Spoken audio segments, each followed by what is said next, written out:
Samedi 18 juin, dans la Haute-Tinée, nous sommes à Isola. On commémore l'appel du général de Gaulle.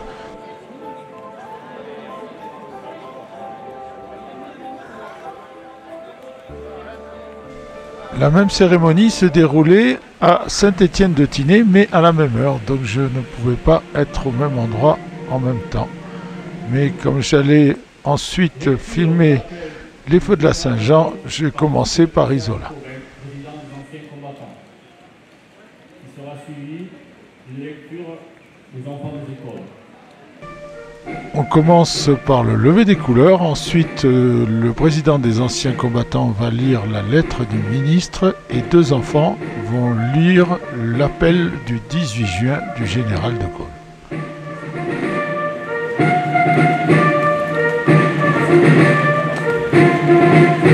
Message du 18 juin 2016.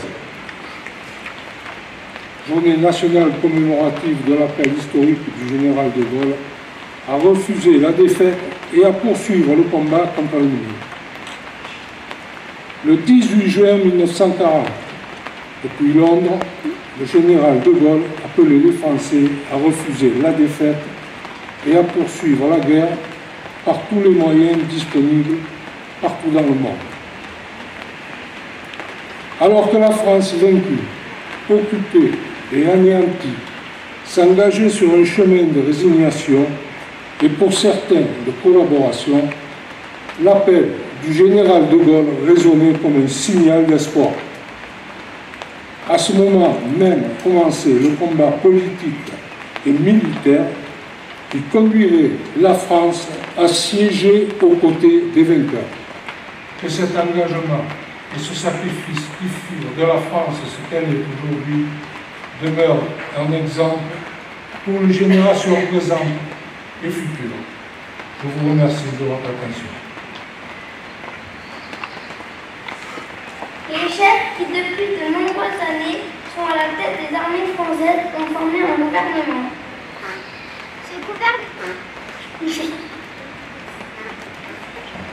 Ce gouvernement, alléguant la défaite de nos armées, s'est mis en rapport avec l'ennemi pour cesser le combat.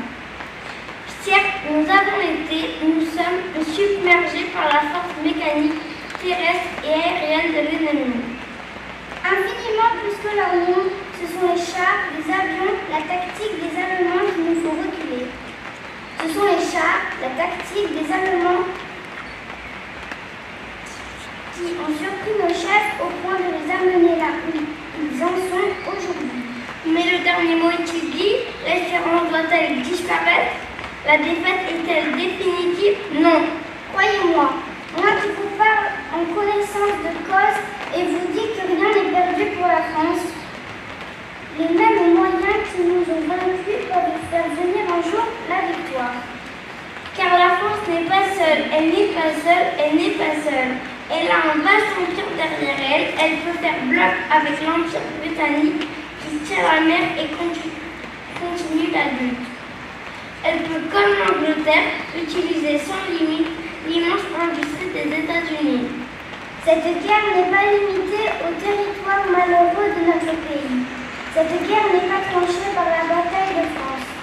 Cette guerre est une guerre mondiale. Toutes les fautes, tous les retards, toutes les souffrances n'empêchent pas qu'il y a dans l'univers tous les moyens nécessaires pour écraser un jour nos ennemis. Foudroyés aujourd'hui par la force mécanique, nous pourrons vaincre dans l'avenir par une force mécanique supérieure. Le destin du monde est là. Moi, général de Gaulle, actuellement à Londres, j'invite les officiers et les soldats français qui se trouvent en territoire britannique ou qui viendraient à s'y trouver avec leurs armes ou sans leurs armes. J'invite les ingénieurs et les ouvriers spécialistes des industries d'armement qui se trouvent en territoire britannique ou qui viendraient à s'y trouver à se mettre en rapport avec moi. Quoi qu'il arrive, la flamme de la résistance française ne doit pas s'éteindre et ne s'éteindra pas. Demain, comme aujourd'hui, je parlerai à la radio de Londres.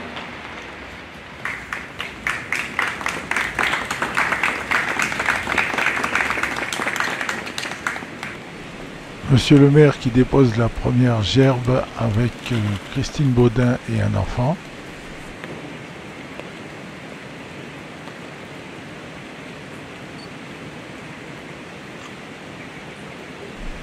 La deuxième gerbe déposée par Jean-Louis Agnelli, Serge Covin, Nicolas Verstrat et le deuxième enfant.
Nous sommes rassemblés aujourd'hui pour commémorer le 75e anniversaire de l'appel du 18 juin 1940, lancé à la radio vers 20h par un général, alors presque inconnu, Charles de Gaulle, qui n'est à Londres que depuis la veille. Il parle d'une voix grave et ferme, rendue vibrante par émotion. Il affirme que les Français n'ont pas tous baissé les bras et que la France résistante n'est pas isolée. Croyez-moi, moi qui vous dis que rien n'est perdu pour la France, elle n'est pas seule, elle a un vaste empire derrière elle, elle peut faire bloc avec l'empire britannique. Cette guerre n'est pas tranchée par la bataille de la France. Cette guerre est une guerre mondiale. Moi, général de Gaulle, j'invite les officiers et les soldats français qui se trouvent en territoire britannique ou qui viendraient à s'y trouver, les ingénieurs et les ouvriers spécialistes des industries en armement, à se mettre en rapport avec moi. Quoi qu'il arrive, la flamme de la résistance française ne s'éteindra pas. L'appel du 18 juin, ne nous y trompons pas, c'est d'abord le combat d'un homme seul, entouré d'une poignée de fidèles, qui impose à Churchill et Roosevelt, qui s'impose à Churchill et Roosevelt comme le seul rassembleur de la résistance et libérateur de la France. De Gaulle a décidé le 18 juin 1940, envers et contre tous, qu'il sera l'acteur libérateur de la France occupée. Lancé depuis les studios de la BBC à Londres, il n'existe pas d'archives de cet appel et peu de Français l'ont entendu le jour même, à cause en partie du brouillage. Mais le 19 juin au matin, quelques journaux français en publièrent des extraits plus ou moins édulcorés, et surtout le Time de Londres le reproduisit intégralement en bonne place, juste à côté de la déclaration de Churchill, sous le titre prophétique « La France n'est pas perdue ». De Gaulle a déjà gagné son pari, en redonnant l'espoir à la France sous la botte allemande. L'appel du 18 juin, c'est avant tout l'acte fondateur de la résistance aux nazis et à la capitulation du maréchal Pétain. C'est un appel grave de quelqu'un qui a beaucoup osé et réussi toutes ses audaces à ne pas s'abandonner à la résignation et à ne jamais baisser les bras. Au nom de la liberté, il faut prendre parfois le risque de désobéir à l'ordre établi qui n'est en fait qu'un désordre inouï. De Gaulle a osé dire « Je suis la France » et il ne l'avait pas fait, et s'il ne l'avait pas fait, le destin de la France en aurait sûrement été changé. L'appel du 18 juin, c'est aussi le départ de 4 années d'un rude combat contre la barbarie nazie qui était loin d'être gagné d'avance. Il a fallu à De Gaulle se battre contre Churchill et surtout Roosevelt pour être reconnu comme le chef de la France libre. Le président américain a tout fait pour qu'il soit tenu à l'écart des grandes décisions prises par les deux dirigeants anglo-saxons, y compris pour le débarquement en Normandie. De plus, le général a dû faire preuve d'une grande habileté pour unifier militairement et politiquement, sous son autorité, les nombreux mouvements de la résistance française. En commémorant cet appel du 18 juin, nous réaffirmons notre engagement à perpétuer une certaine idée de la France, qui nous permettra de combattre les crimes fascistes des terroristes. Nous réaffirmons que la compromission avec la xénophobie et la barbarie est nulle et non avenue aujourd'hui comme hier. Devant la bête immonde et la cohorte des défaitistes, la résistance française ne doit pas s'éteindre et ne s'éteindra jamais.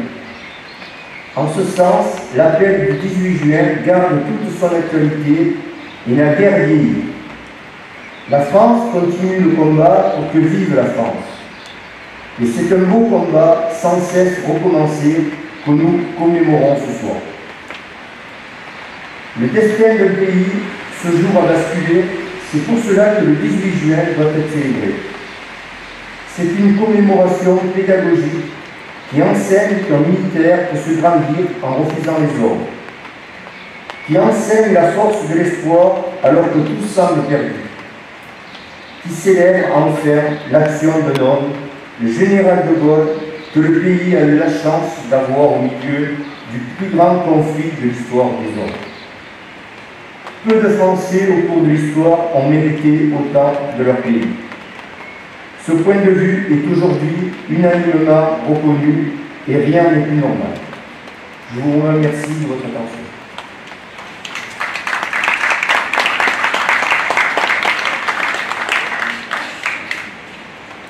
La cérémonie est maintenant terminée et je vous invite au cours de l'amitié.